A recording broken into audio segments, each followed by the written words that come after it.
Hello Radha గారు.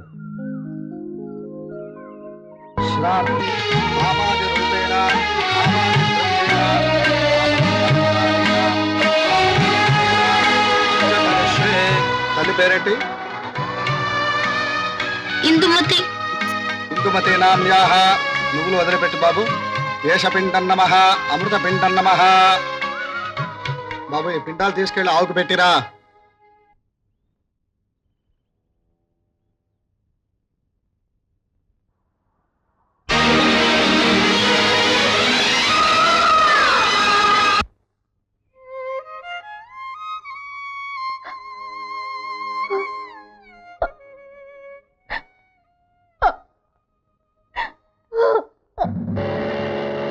ఊరినాయను ఇదేమిటి అడ్డంగా వచ్చి నిలబడ్డారు? ఏమయ్యా అమ్మాయి ఏడిపిస్తున్నావేంటి? నేనా? లేదండి, నేను ఏడిపించడం ఏమిటి? ఆ పిల్ల పక్కకి నువ్వు బండితో చెప్పడం మేము చూస్తూనే ఉన్నాం. ఏదో వంకర మాట అనుంటావు, ఆ పిల్ల ఏడుస్తూ వెళ్ళిపోయింది. తల్లి తోడండి, నేనేం అనలేదు, నిజం. ఇంకోసారి ఇలాంటి పిచ్చి వేషాలు వేసావంటే పై వరుస పళ్ళు రాలిపోతాయి, జాగ్రత్త. అలాగేనండి, ఇంకెప్పుడు పిచ్చి పిచ్చి వేషాలు లేను, పళ్ళు కాపాడుకుంటారు. థ్యాంక్స్.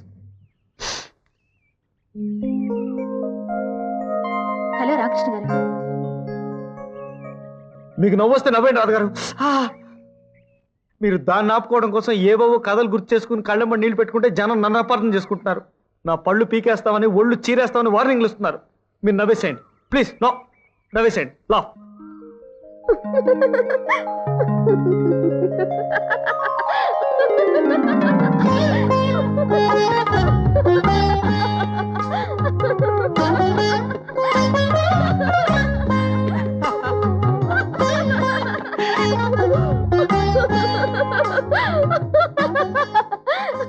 రాధా, ఏమిటి అంతగా మురిసిపోతున్నావు? ఏమీ లేదు. సరే, ఏం జరిగిందో నాకు చెప్పదు గాని అతనెవరో చెప్పు. అతనంటే? అతనే నీకు మాటి మాటికి గుర్తొచ్చి నిన్ను మురిపింప చేస్తున్నాడే, ఆ డ్రీమ్ బాయ్ రామకృష్ణ కదా. నువ్వెలా తెలుసుకున్నావు? పిచ్చిదానా, ప్రేమలో పీకలోతు మునిగిపోయిన దాన్ని, రేపో మాపో రాజాని పెళ్లి చేసుకోబోతున్న దాన్ని. ఇప్పుడు నువ్వున్న స్టేజ్ ఫస్ట్ స్టేజ్ అన్నమాట. అంటే ప్రేమకు తొలి మెట్టు. ఆ మెట్లో మనకి నచ్చిన మనిషి పదే పదే గుర్తొస్తాడు. రెండో మెట్లో మెల్లిగా ఇద్దరి మధ్య డైలాగ్ మొదలవుతుంది. మూడో మెట్లో ఇద్దరి చేతులు కలుస్తాయి. నాలుగో మెట్లో ఇద్దరి పెదవులు కలుస్తాయి. ఐదో మెట్లో చాలే ఆపు. అవును, ప్రస్తుతం నువ్వెన్నో మెట్లో ఉన్నావు? నాలుగో మెట్లో. అక్కడితో ఆగు, పెళ్లికి ముందే ఐదో మెట్టెక్కకు. ఏ సారథి, నువ్వు సరోజని లవ్ చేసావు కదా? అవును. ఏ నువ్వు తనను లవ్ చేస్తున్నట్టు ఆ అమ్మాయికి ఫస్ట్ టైం ఎలా తెలియజేసావురా? ఓ చిన్న డ్రామా ఆడాను గురు. ప్రేమలేఖనే రాస్తే నా రైటింగ్ గుర్తుపట్టి గొడవ పెడుతుందేమోనని చెయ్యి దెబ్బతిన్నట్టుగా ఒక గుడ్డ చుట్టుకుని పోస్ట్ ఆఫీస్ దగ్గర ఇంకోటితో ఇలా నిన్ను ఫలానా సారథి వేరగా ప్రేమించేస్తున్నాడని ఉత్తరం రాయించాను. ఆగానే నాకు కాస్త పని ఉంది, నువ్వు వెళ్ళిపో. ఓకే. సారథి గారు చేసినట్టే నేను చేస్తే. ఇదిగో బాబు, ఇట్రా కూర్చో. నా చెయ్యి కాస్త దెబ్బ తగిలింది. ఏమైంది? అది పొరపాటున రైలు ఇంజన్ కింద పడి నలిగిపోయింది. నేను అర్జెంటుగా ఉత్తరం రాయాలి, రాసి పెడతావా? చెప్పండి. డియర్ రాధారాణి. ప్రేమలేక? అవును. మొదటి ప్రేమలేక? అదే. అయితే ఇంకేం చెప్పండి, నేను రాసిస్తాను. నీకు ప్రేమలేఖ రాయడం వచ్చా? మా బాబాయ్కి మా మావయ్యకి కొన్ని వందల ప్రేమలేఖలు రాశానండి బాబు. కొందరు లవ్ లెటర్ ని లీవ్ లెటర్ లా రాస్తారు, ఇంకొందరు ఉద్యోగానికి అప్లికేషన్ లా రాస్తారు. అబ్బే, అది పద్ధతి కాదు. నేను మీకు రాసిస్తాను, చూసుకోండి. నేను ప్రేమలేఖ రాశానంటే అవతల పిల్ల టక్కున ప్రేమలో పీకలోతు మునిగిపోవాల్సిందే. బాబు, ఆ పని చేసి పెట్టు. మా ఇద్దరికి పెళ్ళై పిల్లాడు పుడితే వాడికి నీ పేరే పెట్టుకుంటాం. ఇంతకీ నీ పేరేంటి నాయన? లవ్ కుమార్. లవ్ కుమార్. ఆహా, నువ్వు ఇంతటి ప్రయోజకుడు అవుతావని మీ అమ్మా నాన్న ముందే ఎలా తెలుసుకున్నారు? నీకు ఆ పేరు పెట్టారు. రాధారాణి కదండి మన డార్లింగ్ పేరు. రాధారాణి నా డార్లింగ్ బాబు. ఆవిడే నీకు అక్కలాంటిది. రైట్. ఇప్పుడు నేను మీకు రోజు మనం భుజించేటువంటి కాయగూరల్లో ఒకటైనటువంటి వంకాయ బొమ్మ వేసి చూపిస్తా. చూడండి, అందరు ఇక్కడ చూడండి. ఇలా ముందు గీయాలి. క్రీస్తు శకం 1658 నుంచి 1681 వరకు, అంటే ప్రభవనామ సంవత్సరం మార్గశిర శుద్ధ దశమి నుంచి విభవనామ సంవత్సర ఆషాఢ బహుళ పంచమి వరకు ఔరంగజేబు ఉత్తర ఇండియా అంటే ఇక్కడి నుంచి ఇంతవరకు కూడా జైత్ర యాత్రలు సాగించాడు. సా రి గా మా పా దా ని సా. 1 2 3 4 5 క్లెరా, 6 కేశనాడి లేక ఆప్టిక నాడి. ఇక్కడి నుంచి చూడండి, ఇది క్లెరా. ఈ మధ్యలో ఉన్న భాగాన్ని రెటీనా అంటారు.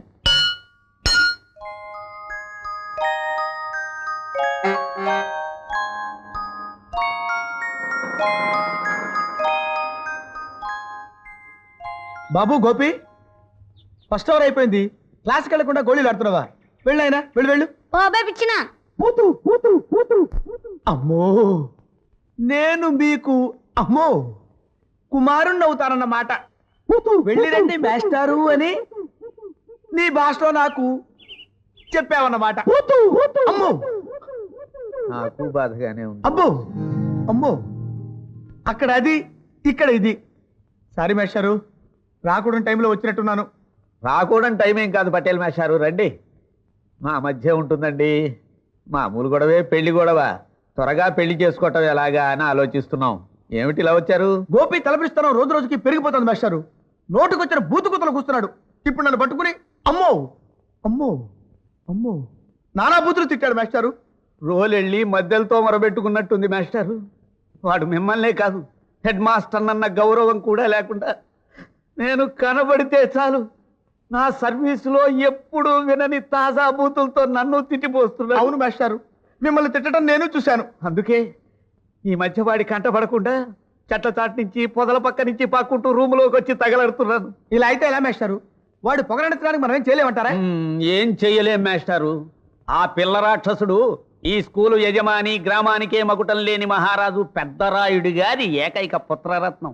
వాడి మీద ఈగ వాళ్ళ క్షమించడు రాయుడు గారు. ఆ ధైర్యంతోనే ఈ కుర్ర వెధవ కనిపించిన వాడినల్లా కారుకోతలు కూస్తున్నాడు.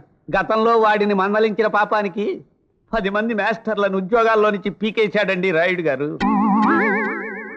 ఆ పిల్ల రాక్షసుడికి బలైపోయిన అవధానుల మాస్టర్ని మీరు రోజు చూస్తూనే ఉన్నారు కదా. నాన్న, నన్ను ఒక్కసారి తిట్టు నాన్న. తిట్టవు తిట్టు. వీడిని మనం ఏం చెయ్యలేం మాస్టారు, ఏమీ చెయ్యలేం. పోనీ ఈ ఉద్యోగాలు వదిలేసును పోదామా అంటే మళ్ళీ ఇంత జీతాలు ఇచ్చే ఉద్యోగాలు మనకి దొరికి చావు. ఇంతే, ఈ జన్మకింతే. ఇదిగో వాడి గురించి ఎవరితోనూ చెడుగా అనకండి. ఆ మాట తెలిస్తే మండిపడిపోతాడు రాయుడు గారు. మండి పన్నెడ్రా ఎరినా జీడి మామిడి తోటలో మందేస్తానని చెప్పి ఆ మందుని చెవిట్లంకలో అమ్ముకున్న నీ మీద మండి పడక నిన్ను ముద్దెట్టుకుంటాననుకున్నావుట్రా. రేయ్, అన్నిటికీ కట్టిపడేయండి. 4 రోజులు కూళ్ళగా మార్చండి. దరిద్ర తీసుకురండి. రేయ్, నేను ఈ స్కూల్ కాడికి వెళ్ళాను, ఇంటో చెప్పు. ఆడికి ఇవాళ డిఓ గారు వస్తానంట. కుక్కలు వచ్చేస్తున్నాయి బాబోయ్, కుక్కలు వచ్చేస్తున్నాయి. కుక్కలు వస్తున్నాయంటే ఆ తిక్క మనిషి కూడా వస్తున్నట్టే లెక్క. పదండి పదండి. ఏమండి పటేల్ మాస్టారు, మా రుద్రమదేవి మీ ప్రేమ గోల తర్వాత చూసుందరు కానీ ముందు రాయుడు గారు వస్తున్నారు, పదండి. నమస్కారం దొరవారు. ఆ ఏందయ్యా పంతుల్లో కళాశాలలో పాఠాలు చెప్పుకోకుండా ఇక్కడ నుంచి ఏం చేస్తున్నారు? నీ మీరు మా మీద అభిమానంతో అలా బూతు ప్రయోగం చేశారని మేము గ్రహించగలం దొరవారు. ఈ రోజు ఇన్స్పెక్షన్ కదా, డిఈఓ గారి కోసం ఎదురు చూస్తున్నాం. ఈ లోపు తమరొచ్చారు. మా గుంటడు బాగా చదువుకుంటున్నాడా? ఎంత మాట! తమ పుత్రరత్నం జాతి వజ్రం కదండి దొరగారు. వయస్సులో చిన్నవాడైనా ఎంత విజ్ఞానం, ఎంత వినయ విధేయతలు. డియు గారు వచ్చేస్తున్నారు, డియు గారు వచ్చేస్తున్నారు. నమస్కారం సార్. నమస్కారం. ఏంటి డిఓ గారు ఎట్టున్నారు? నమస్కారం రాయుడు గారు. రండి కళాశాలకి వెళ్దాం. సైలెన్స్. డిఓ గారు వచ్చేస్తున్నారు. ఆయన రాగానే మీరంతా లేచి నమస్కారం చేయాలి. లేవండి. రే బాబు, నీకు దండం పెడతాను, నా పరువు నిలబెట్టండిరా. లేవండిరా, లేవండి లేవండి. రండి సార్, కూర్చోండి. ఆ కుర్రాడు ఎవరండి? మా గుంటడు. అలాగా, ఆ కళే చెప్తుందిలేండి. కూర్చోండి కూర్చోండి. చూడండి బాబు, ఇప్పుడు నేను మిమ్మల్ని కొన్ని ప్రశ్నలు వేస్తాను, జవాబులు చెప్పాలి. 5 5 ఎంత బాబు? చెప్పు నాయనా. 1211 ఆ? మనిషికి గుండె ఎక్కడ ఉంటుంది? తలలో సుభాష్ చంద్రబోస్ ఎవరు? నా పాలేరు. ఏయ్ ఎన్నగా సమాధానం చెప్పు. వేళ కూడా ఉందా? నీతో నాకు వేళకోలేంట్రా ఇంకా చాలు, ఇన్స్పెక్షన్ అయిపోయింది. వస్తా. అయ్యా దారి అటువైపు ఉంది. సారీ.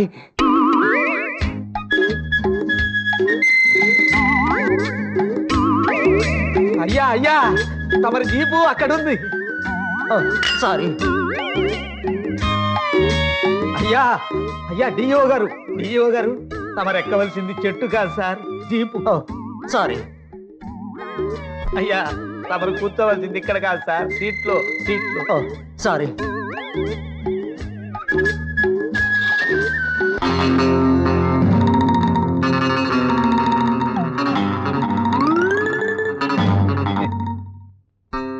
ఎరా పంతుళ్ళు, నీ ఎవరే? నా కొడుక్కి చదువు బాగా రావాలని నేను ఈ స్కూల్ కట్టించి మీకు ఏళ్ళకి ఏళ్ళు జీతాలు ఇస్తుంటే మీరాడికి నేర్పిన ఇదా? చిత్తం అయ్యా చిన్నతరు వారు. వదిలేసరి! ఇదిగో, ఇప్పుడే చెప్తున్నాను అనుకోండి. వింటాం దొరగారు. మీ అందరికి 6 నెలలు టైం ఇస్తున్నాను. ఈ లోపల నా కొడుకుని అన్ని విషయాల్లోనూ పండితుడిని చేయకపోయారో ఈ స్కూల్ పడగొట్టించి ఏడ రైస్ మిల్ పెడతాను, అందులో మీ అందరి చేత కూలి పని చేయిస్తాను, గుర్తుంచుకోండి. అమ్మో,